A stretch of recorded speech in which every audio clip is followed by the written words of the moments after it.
What is up? Long time no see, community. Gory J here. Going to celebrate Halloween with some comic books covers that reflect the holiday. Some may be on the nose, such as this one here, this Harley Quinn number 30 that just came out a week or so ago. And which is an awesome Frank Cho cover. This was actually one of the books that I had pulled off of my list, but when I saw that, I had to get it.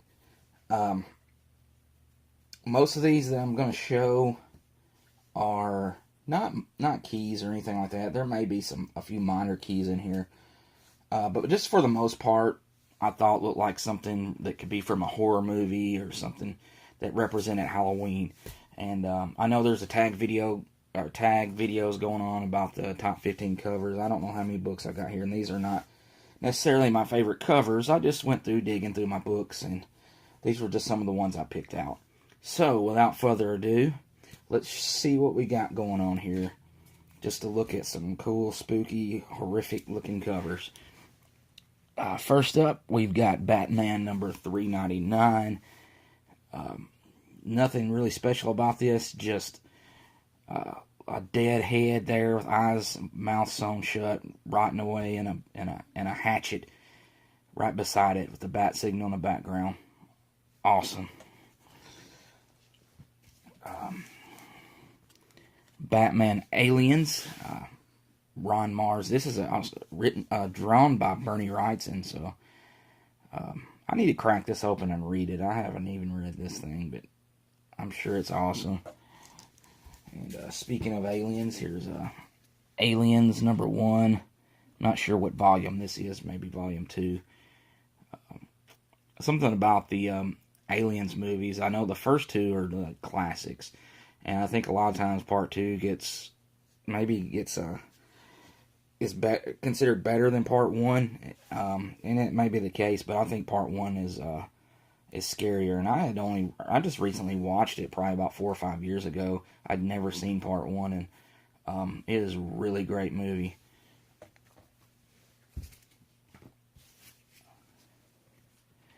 Saga of the Swamp Thing number 2. And speaking of movies, this is a photo from one of the Swamp Thing movies, which I have never seen and really don't care to watch. From what I've always heard or seen about it, it's, corny and cheesy and just not very good. But, it's one of those movies probably that you either love it or you don't. Got some old Bronze Age stuff here. It's Midnight, the Witching Hour, number 43. Just one of the horror books from the 70s. This is one of the DC ones, Village of Evil. It's got the devil there on the cover with some kids hiding in a tree watching. Got this stuff pretty cheap a couple years ago. Vault of Evil number 1 for Marvel Comics. Another Bronze Age book. Werewolf here. I always love these 70s Marvel horror, 70s DC horror. It's just something about these books, the covers on them, I don't know, they're just so creepy. Something about old stuff. You ever watch black and white horror movies? To me, just seem so much scarier, even though they may not be. But there's more of a creepier vibe to it. I don't know, is that just me? Hey, Fred Hall, if you're watching, buddy, look at that. Necrosha the Gathering, number 1, one shot. Off a take of swipe from John Carpenter's Vampires movie poster. Fred Hall loves this book. There you go, buddy.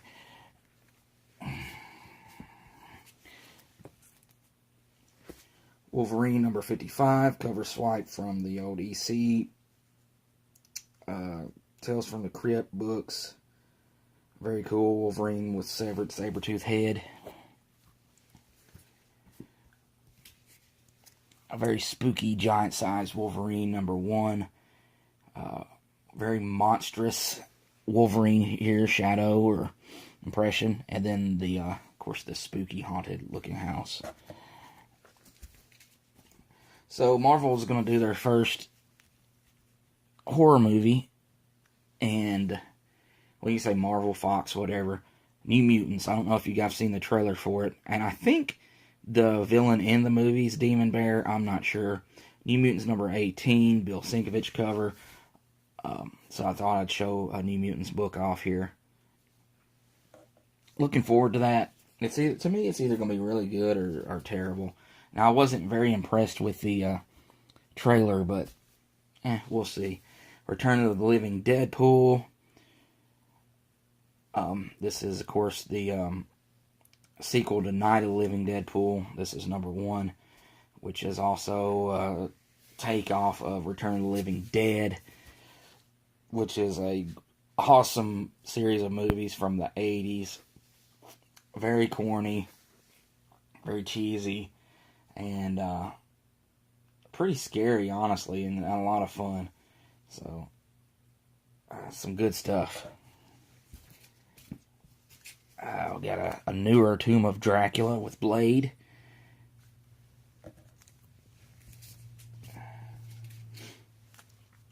Terra Incorporated, number 1, Killer first issue. Marvel's version of Swamp Thing, or maybe DC's. This is maybe DC copied Marvel, I'm not sure. The Man-Thing, number 1 from volume 2. Moon Knight, number 21, Bill Sienkiewicz cover. There's so many cool, scary-looking Moon Knight covers from his first series, and this one's no exception. Looks like, look, this guy's got a snake coming out of his eye socket. Moon Knight being surrounded by monsters and zombies and whatever else. Glow in the Dark, Ghost Rider, number 15.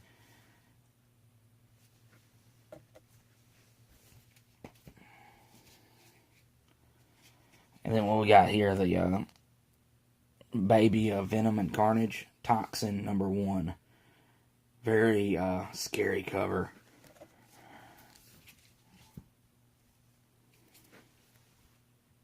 Spectacular Spider-Man, number 148. Ned Lead returns.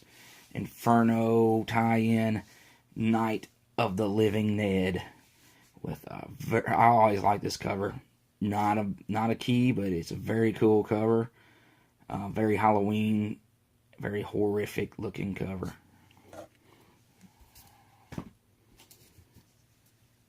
Alright, Curse of the Spawn, number 1. I was looking through the Spawn books, but I'd rather show this one off. This one is not Todd McFarlane's art. This is someone else. Pretty cool cover here. This came out back in the 90s. When Spawn was really hot. So they had a spin-off series or something. Here's something kind of new. Moonshine number 6. When you read issue 1, you just think it's something from, the Prohibition days, 1920s or whatever, with the mobsters and things like that. But it's also a werewolf story, and it's all blends together. I'm not reading this book anymore. I read the first story arc. I could continue reading it. Like, if someone gave me the books for free, I'd read them, because it was good. I enjoyed them, but just not one that I have to read. But still pretty cool if you mix a horror story in with history, American history, United States history. Some old reprints here. Haunted Love, number 1. This is a huge book with tons of stories in it. I didn't read them. I just kind of looked through, and I read some of it, but not, cover to cover. Just like that old 50s classic look there. Yeah, I didn't know which one of these to show. I was definitely going to show a Harrow County off. To me, this is one that I got that stood out to me. The main character there serving a rotting head and skull with a table full of creatures and supernatural beings.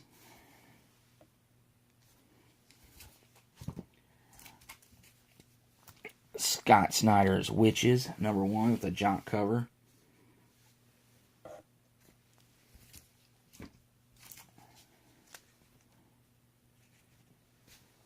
Outcast #1 by Kirkman.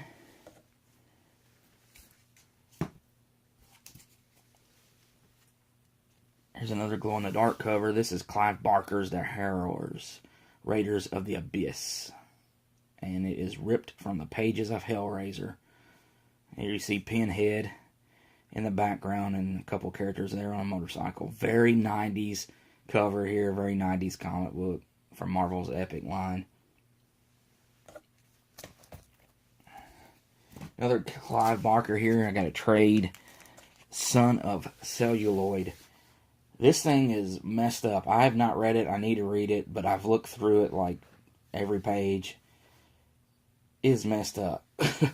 This book, if you've ever seen Clive Barker's Hellraiser, then you kind of get the idea of how this book will be. I mean, look at this Marilyn Monroe with blood coming out her eye and her licking it. That's Son of Celluloid.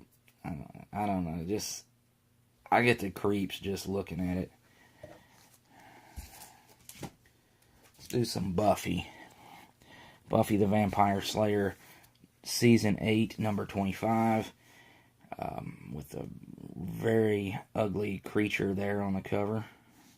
I don't know if you guys watched Penny Dreadful on Showtime. It was pretty decent. It wasn't a bad show. It was sometimes kind of boring. But, you know, it included, you know, Dracula. Frankenstein was in it. The Wolfman. Different takes on those characters.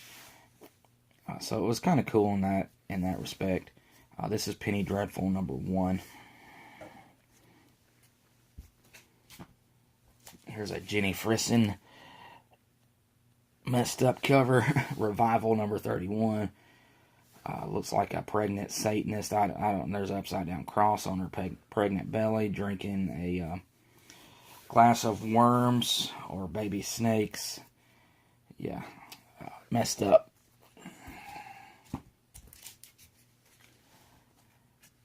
Jack the Lantern, Salvation Zero. What's more Halloween than a jack-o'-lantern?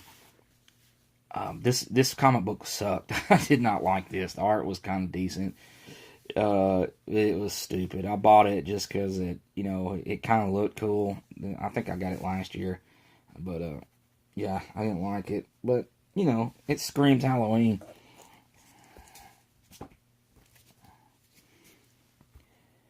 Evil Ernie, the Destroyer #1. I was into some Evil Ernie in the 90s. I've got a few Evil Ernie books.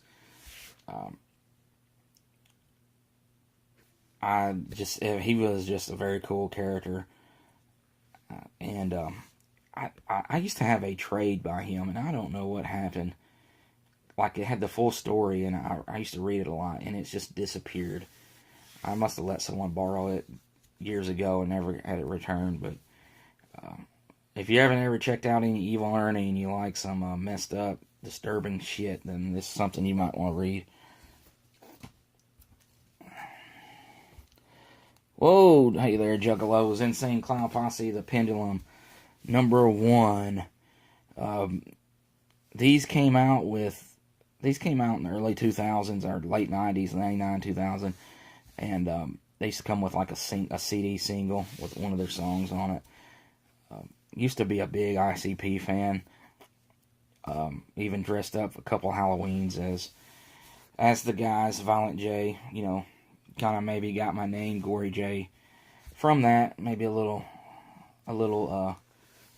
tribute to the Wicked Clowns.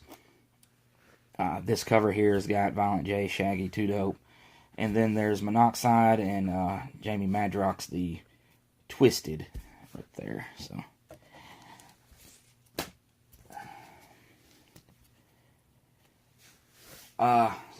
speaking of music and favorite things, Cryptic Writings of Megadeth, #1, with Vic Rattlehead on the cover. I had a couple issues of this series. I'm a huge heavy metal fan, love Megadeth, and so I definitely had to get this. This came out in 1997. This was about when I stopped buying comic books, and I wasn't buying. When I did get them, I wasn't getting a lot of them. But when I saw this, I had to get this for sure. And last one I'm going to show, another one I picked up, I think around 1997. Yeah, a Vampirella #1 from Harris Comics. I believe, Grant Morrison, Mark Millar, Connor, and Palmiotti. I mean, just all-star team right there. Joe Quesada, the big lead of Marvel Comics now, doing the artwork with Palmiotti on the cover.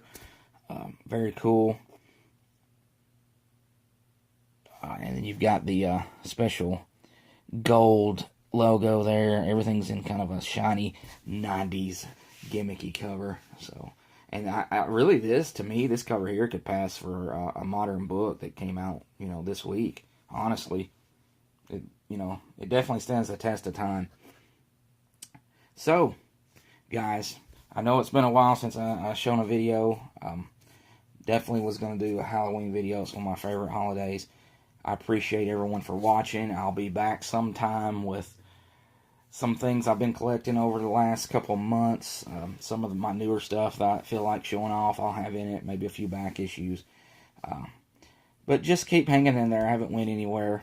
And I'm still around. So, appreciate you guys watching. And everyone have a happy Halloween. And if you go out trick-or-treating, be safe. And check the candy, because there may be some razor blades in it. See you guys.